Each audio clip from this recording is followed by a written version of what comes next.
सत साहेब जय हो बंदी छोड़ की। भगत जी, आज दास आरती करते समय मेरे मन में ये ख्याल आया कि जब हम आरती कर रहे हैं तो चलो हमें सुनाई दे रहा है, हम बोल भी ले रहे, पढ़ भी लेते हैं, लेकिन जो बोल नहीं पाते, जो पढ़ नहीं पाते, जिनको सुनाई नहीं देता है, वो कैसे आरती करेंगे? वो कैसे? और वैसे भी एक बार आपने बोला नहीं था मदन पंत के नितिन को, कि कहा था कि भाई जो बहरा है उसको कैसे नाम दोगे? तो दास ने भी यही सोचा कि कैसे हो सकता है। फिर दास के अंदर परमात्मा ने अचानक प्रेरणा करी कि परमेश्वर कौन होता है? परमेश्वर एक सर्वव्यापी होता है, वो सब कुछ करने में समर्थ होता है। तो परमेश्वर कहते हैं कि अन, अन, अंधे को आंख दे, कोढ़िन को काया, और बाजन को पुत्र दे, निर्धन को माया। अगर वो अंधा है या वो बहरा है तो परमेश्वर कहते हैं मैं उसका पहले रोग ही क्यों ना दूर कर दूं, उसके बाद में सर्व सर्व कुछ दे दूंगा। मतलब उसको नाम भी दे दूंगा। पहले मैं उसका रोग दूर करूं कि उसको सुनाई नहीं देता है, तो उससे एक दृढ़ता भी आएगी, और दूसरी चीज़ जो मैं दे परमेश्वर जो देना चाहते हैं वो देंगे। और फिर जिस प्रकार से फिर मेरी इस दास की दृष्टि वहाँ पे गई, जैसे कि अदम सुल्तान, वो मतलब जो सिकंदर लोधी, जो परमेश्वर कहते नहीं, कढ़ाई में कढ़ाई में उंगली डाल दिया था। तो जब उसने उंगली डाला तो परमेश्वर कहे ना ना, उंगली ना डाल, तेरा हाथ जल जाएगा, मतलब हाथ गल जाएगा। तो फिर उंगली डालते ही उतना उसकी उंगली कट गई। परमेश्वर चाहते तो वही जगह उसकी चीज बंद कर देते, लेकिन परमेश्वर ने फिर उसकी पूरी पूरी उंगली वापस ला दी।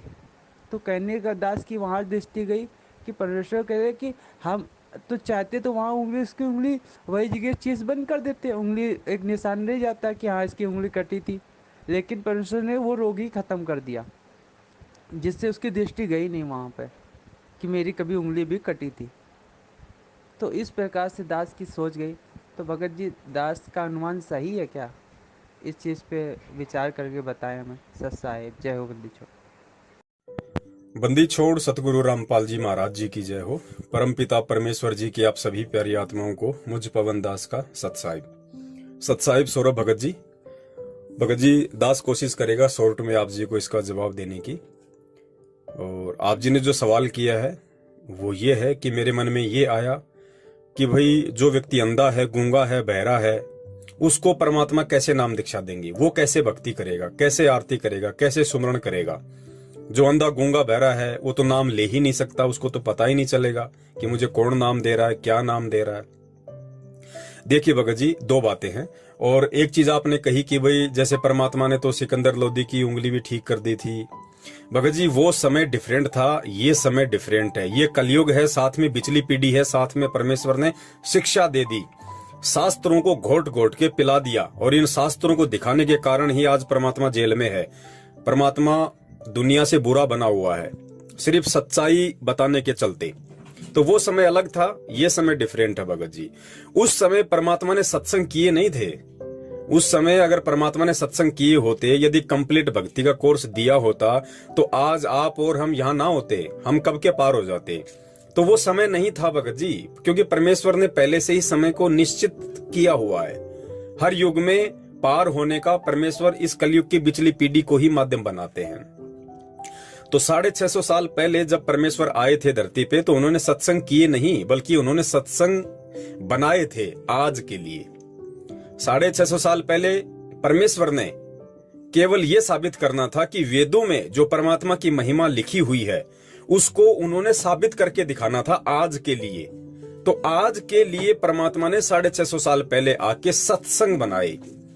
आज परमेश्वर हमें जो कहानी, जो किस्से सुनाते हैं, गणिका माई की, रविदास जी के, मीराबाई के, नानक जी के, जीवा दत्ता के, बहुत सारे जो किस्से कहानियां परमात्मा हमें सुनाते हैं इस भक्ति पे दृढ़ता पैदा करने के लिए, तो उस समय परमेश्वर ने वो घटनाएं घटित की और वो एग्जाम्पल बन गए, और आज हमारे लिए वो सत्संग रूप में वही परमात्मा सत्संग के माध्यम से पेश कर रहा है। तो उस समय परमेश्वर ने सत्संग किए नहीं, बल्कि सत्संग परमात्मा ने बनाए थे। और परमात्मा के क्या क्या गुण होते हैं, क्या क्या लक्षण होते हैं, क्योंकि वेदों में जो परमेश्वर की महिमा लिखी हुई है उसको परमात्मा ने साबित करना था उस समय आके। जैसे परमात्मा हर युग में केवल एक बार, हर युग में केवल एक बार ही कमल के फूल पे शिशु रूप में प्रकट होते हैं। तो चारों युगों में केवल एक एक बार ही परमात्मा शिशु रूप में कमल के फूल के ऊपर प्रकट हुए, और उन्होंने पूरा जीवन एक वो लीला की। क्योंकि वेदों में यही लिखा हुआ है कि परमात्मा शिशु रूप में एक कमल के फूल के ऊपर जो विकसित होता है किसी तालाब में, और फिर एक निसंतान दंपत्ति उस परमात्मा को उठा ले जाते हैं। फिर कवारी गायों के दूध से उस परमात्मा की परवरिश होती है। फिर वो परमात्मा बचपन से ही अपनी लीला शुरू कर देता है, ज्ञान देके लोगों को अपना बनाता है। ये वेदों में लिखा हुआ है। तो परमेश्वर ने हर युग में एक जीवन ऐसा यहाँ पे लीला करके दिखाना पड़ता है, उस वेदों वाली महिमा को सत्य साबित करने के लिए, ताकि वेद झूठे ना पड़ जाएं। बाकी ये थोड़ी है कि परमात्मा चार युगों में चार जीवन के अलावा यहाँ आते ही नहीं। परमात्मा तो एक युग में पता नहीं लाखों बार यहाँ आ जाते हैं। तो लाखों बार क्या परमात्मा कमल के फूल पे प्रकट होके आते हैं? क्या लाखों बार परमात्मा की कंवारी गाय से ही परवरिश होती है? नहीं, वो केवल एक एक जीवन हर युग में परमात्मा ने वेदों के अनुसार वैसा जीना पड़ता है, वेदों को सत्य साबित करने के लिए। बाकी परमात्मा को कंवारी गायों का दूध पीने की कोई जरूरत नहीं है, परमात्मा को शिशु रूप में प्रकट होने की कोई जरूरत नहीं है, परमात्मा को कोई निसंतान दंपत्ति उठा के ले जाए ऐसा कोई जरूरत नहीं है। अनंत बार आए यहाँ परमात्मा, तुरंत जिंदा महात्मा का रूप बना लेते हैं, तुरंत किसी साधु संत का रूप बना लेते हैं। आज परमेश्वर ने ऐसी लीला की कि अच्छे अच्छे लोग जो है धोखा खा के बैठे हैं कि ये भगवान हो सकता है, ये संत रामपाल ये भगवान हो सकता है, ये तो माँ के पेट से जन्म लेके आया, ये कैसे प्रकट हो सकता है। अच्छे अच्छे खासे लोग माथे पे थपिया खा रहे हैं उनके भगत होके, सार नाम तक लेके जो कहते हैं हमें मिला हुआ है। तो ये भगत जी हर युग में परमात्मा ने एक एक लीला केवल वेदों को सत्य साबित करने के लिए, ताकि आज वो परमेश्वर इस कलयुग की पिछली पीढ़ी में ये इन वेदों को झूठा साबित होने से बचा सके और लोगों को विश्वास दिला सके कि हाँ कबीर जी परमात्मा थे, कबीर जी भगवान थे। और जो लीला वेदों में परमेश्वर की लिखी हुई है उस लीला में अगर कोई सत्य साबित बैठता है, कोई फिट बैठता है, तो केवल कबीर परमात्मा बैठते हैं। या द्वापर में जो करुणामय रूप में परमात्मा आए थे, ठीक ऐसी लीला की उन्होंने। त्रेता में मुनिंद्र रूप में ठीक ऐसी लीला की परमात्मा ने। सतयुग में सत्सुकृत रूप में ठीक ऐसी ही लीला की। शिशु रूप में आए, कमल के फूल पे प्रकट हुए, निसंतान दंपत्ति उनको उठा के ले गए। तो ये चार जीवन परमेश्वर ने हर युग में वेदों को सत्य साबित करने के लिए ऐसा रोल करना पड़ता है। इसके अलावा परमात्मा के ऊपर कोई बाउंडेशन नहीं है, वो समर्थ है, जब चाहे जहां जिस रूप में प्रकट हो जाए भगत जी। तो सिकंदर लोदी की जो उंगली परमात्मा ने ठीक कर दी, वो परमेश्वर ने अपनी समर्थता को जाहिर करना था उस समय। वेदों में लिखा है कि परमात्मा मुर्दे को जिंदा कर सकता है। तो परमेश्वर ने कितनों को जिंदा किया उस समय? सेव का शीश धड़ से अलग हो चुका था, परमेश्वर ने उसका शीश जोड़ा। तो परमेश्वर ने वेदों में जो महिमा लिखी उसको सत्य साबित किया। अपने ही मुंह बोले गुरु रामानंद जी का सिकंदर लोदी ने शीश तलवार से अलग कर दिया था, परमेश्वर ने उसको जोड़ दिया। फिर परमात्मा भयंकर से भयंकर रोग को छूमंतर कर सकता है, तो परमेश्वर ने सिकंदर लोदी का जो जलन का रोग था आशीर्वाद मात्र से ठीक कर दिया।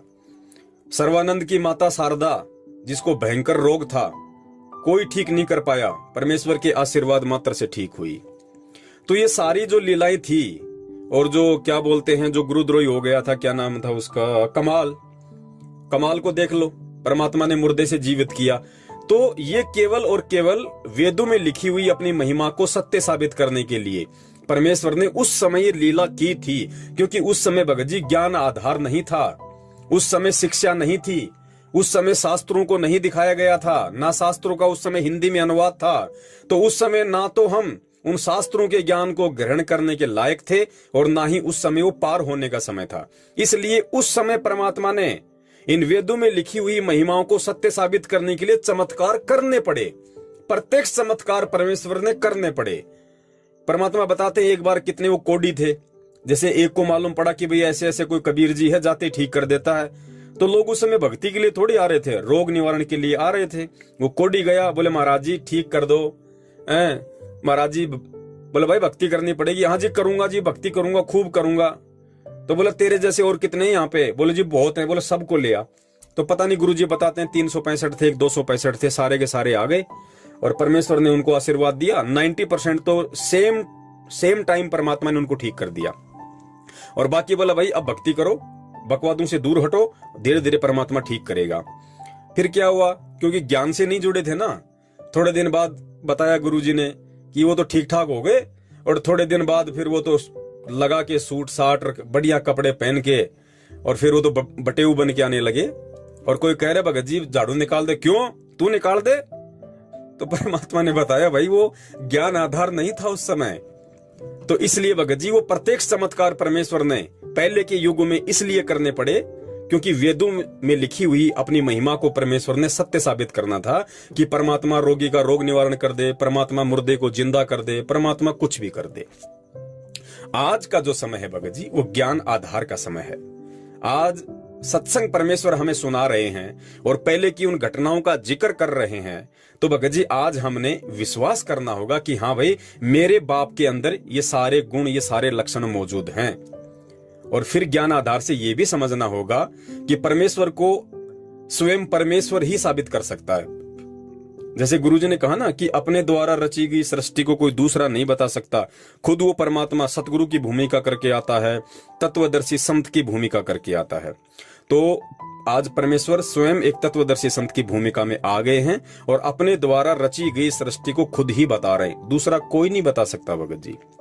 अब आपका जो सवाल है वो ये है कि जो व्यक्ति अंधा गूंगा बहरा है वो आज कैसे भक्ति करेगा, उसको कैसे मालूम पड़ेगा? क्योंकि अंधा गूंगा बहरा ना तो मंत्र सुन सकता, ना मंत्र ले सकता, ना मंत्र जाप कर सकता, ना उसको पता।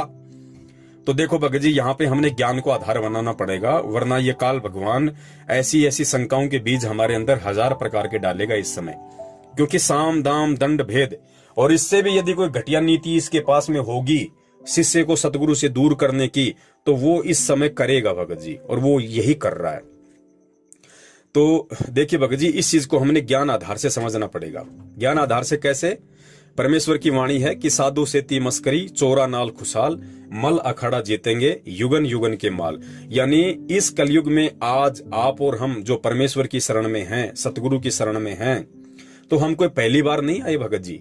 क्योंकि कलयुग में मानव जन्म मिलना और परमेश्वर के समकालीन होना और फिर उस परमेश्वर के सत्संग समझ में आना, परमेश्वर से नाम दीक्षा मिलना, ये भगत जी कोई सामान्य बात नहीं है।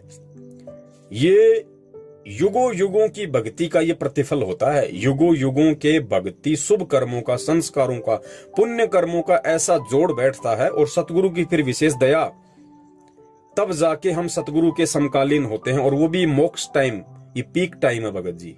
चारों युगों में परमेश्वर ने जिस समय को मोक्ष के लिए निर्धारित किया है, उस समय मानव जन्म मिलना और उस सतगुरु की शरण प्राप्त होना। आज देखो 8 अरब के आसपास जनसंख्या है और 8 अरब की तुलना में मुश्किल से 15-20 लाख आज गुरुजी के शिष्य 1% भी नहीं है। और 1% में आप और हमारा नंबर आ जाना, ये कितनी बड़ी बात है भगत जी। तो ये हमारे युगन युगन के संस्कार हैं। अब भगत जी हम कोई पहली बार नहीं आए इस कलयुग में, पता नहीं कितने जन्म पूर्व में हमने परमेश्वर की शरण प्राप्त की है। और इस कलयुग में भी हम अनंत बार सतगुरु की शरण में आए, लेकिन अपनी किसी कमजोरी से रह गए। जैसे आज क्या हो रहा है, 70% संगत है जो सतलोक आश्रम मैनेजमेंट हरियाणा के पीछे चल रही है।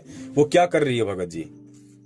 सतगुरु की शरण में भी है लेकिन साथ में मर्यादाओं में भी नहीं है। तो जो व्यक्ति आज सतगुरु के समकालीन होके भी मानव जन्म प्राप्त है, वो उनके अच्छे संस्कार हैं। इस समय मानव जन्म मिलना बहुत शुभ संस्कार की बात है, लेकिन उनके भक्ति संस्कार कमजोर हैं। कैसे कमजोर हैं? क्योंकि मानव जन्म तो जैसे कहा ना उस परमेश्वर ने कि 84 लाख योनियां भोगने के बाद एक बार मिलता ही मिलता है, और बाकी 1 से अधिक बार जो मिलते हैं वो भक्ति से मिलते हैं, शुभ संस्कारों से मिलते हैं।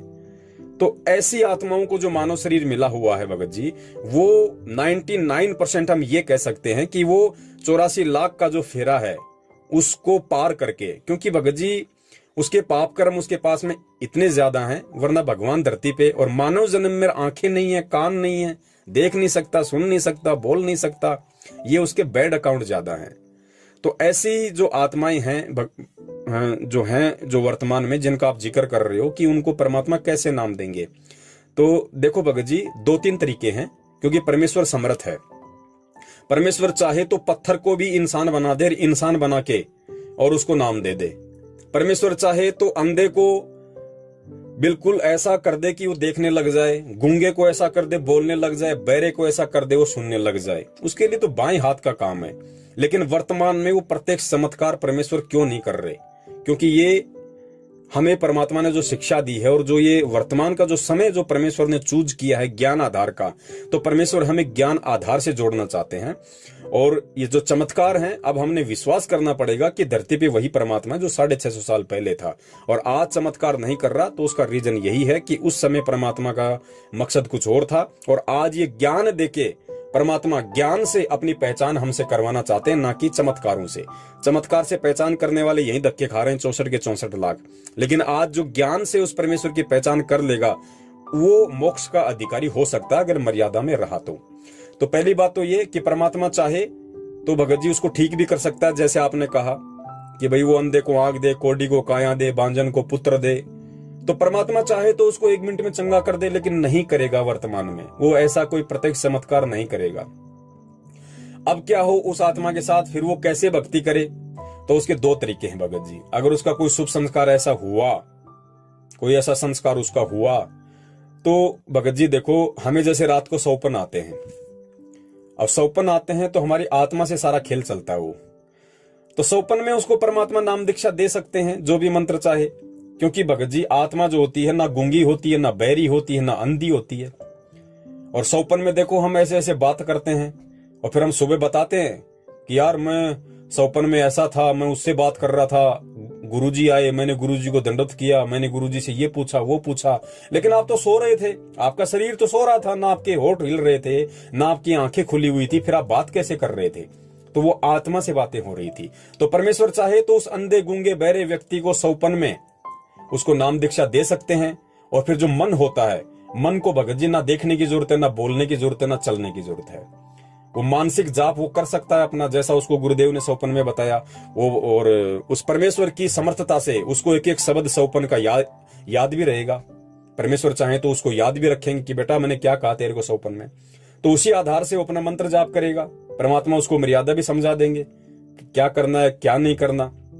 जो भी है, एक तरीका यह है कि परमात्मा सौपन में उसको नाम दीक्षा देके उसको उससे भक्ति शुरू करवा सकते हैं। हमें लगेगा कि ना बोल रहा, ना सुन रहा, ना देख रहा, लेकिन वो आत्मा से परमात्मा का खेल है। सौपन में आए, परमेश्वर ने मंत्र दिया, बातें बताई, हो गया काम शुरू।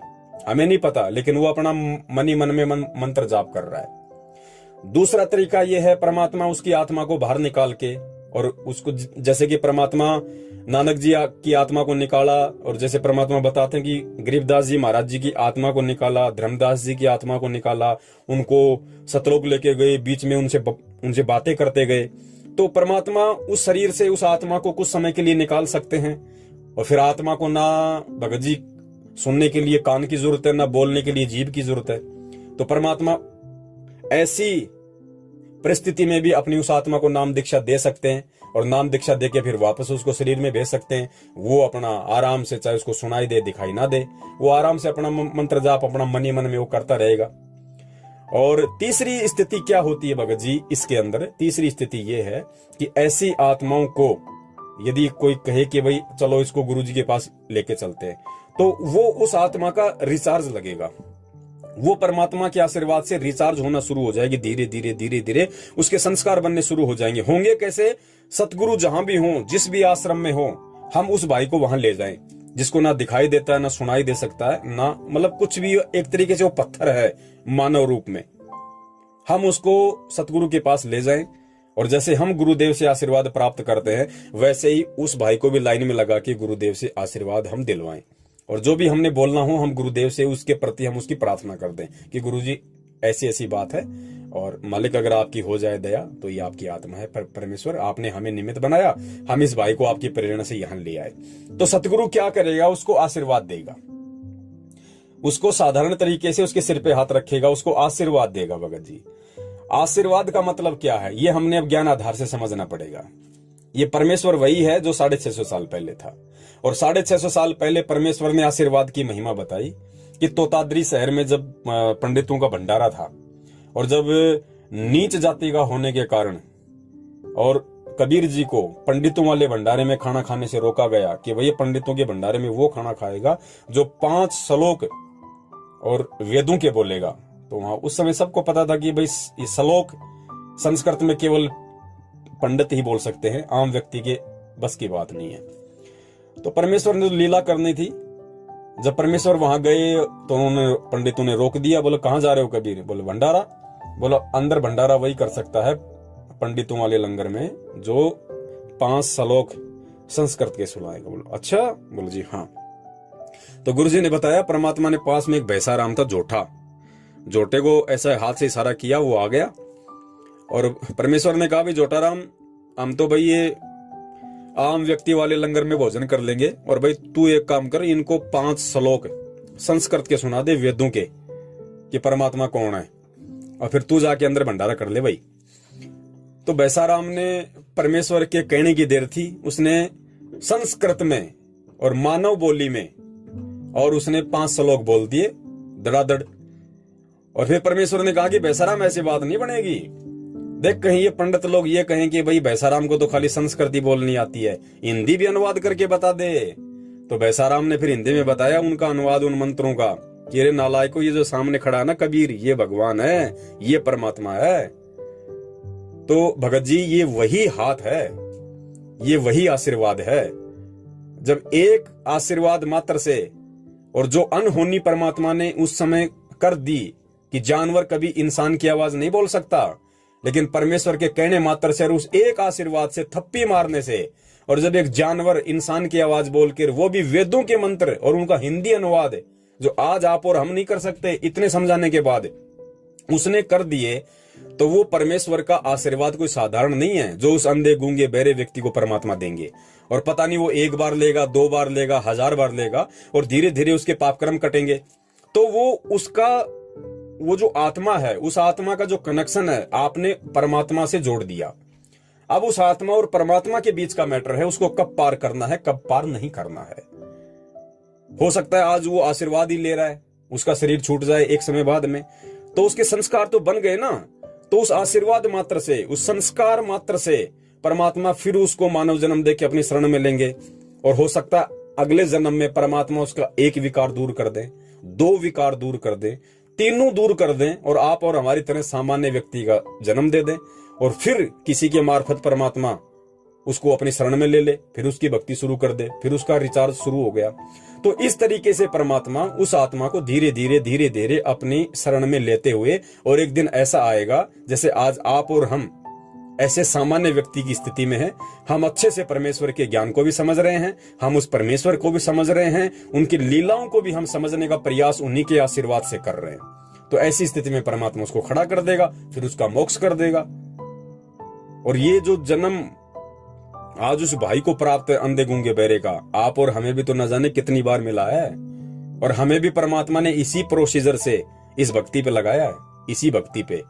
तो जिस प्रकार केवल 1 या 2 जन्मों में हम पार नहीं हो सके, हमने लाखों जन्म लेने पड़े, इसी प्रकार भगत जी हो सकता है लाखों युगों पहले हमारा शुरुआत थी, हो सकता है उस भाई की आज शुरुआत हो। तो ये परमेश्वर का काम है, हम इन चीजों पे ज्यादा बहस ना करें तो ही उचित होगा। क्योंकि भगत जी परमात्मा किसको नाम देंगे, किसको नाम नहीं देंगे, अंधे को कैसे देंगे, गूंगे को कैसे देंगे, बहरे को कैसे देंगे, ये मैटर परमेश्वर का है। ये काल इस समय भगत जी ऐसा ही करेगा, हमें फालतू की चीजों में ज्यादा लपेट के रखेगा। ठीक है, आपने सवाल किया, परमेश्वर ने ज्ञान आधार से जवाब दिलवाया। हो सकता है आपकी तरह काफी लोगों के मन में यह शंका हो, तो हो सकता है परमेश्वर ने एक तीर से अनेकों शिकार करने हो, उनकी भी शंकाओं का समाधान हो जाए इस ऑडियो वीडियो के माध्यम से।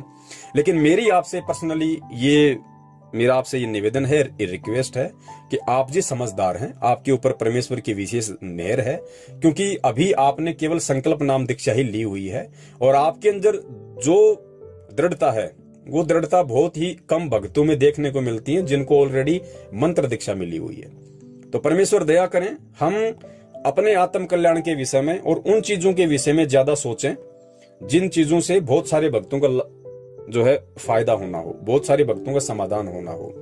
तो ये तो परमात्मा के भी बीच का मैटर है कि परमात्मा उसको कैसे नाम देंगे, कैसे नाम नहीं देंगे, अंधे गूंगे बहरे के साथ में क्या करेंगे, ये मालिक जाने, मालिक का काम जाने। हमें परमेश्वर ने सीधे साधे रूप में मानव जन्म दे दिया, अपनी भक्ति दे दी, अपने शरण में ले लिया, हमें ये ज्ञान समझा दिया, हमारे लिए इतना ही पर्याप्त है।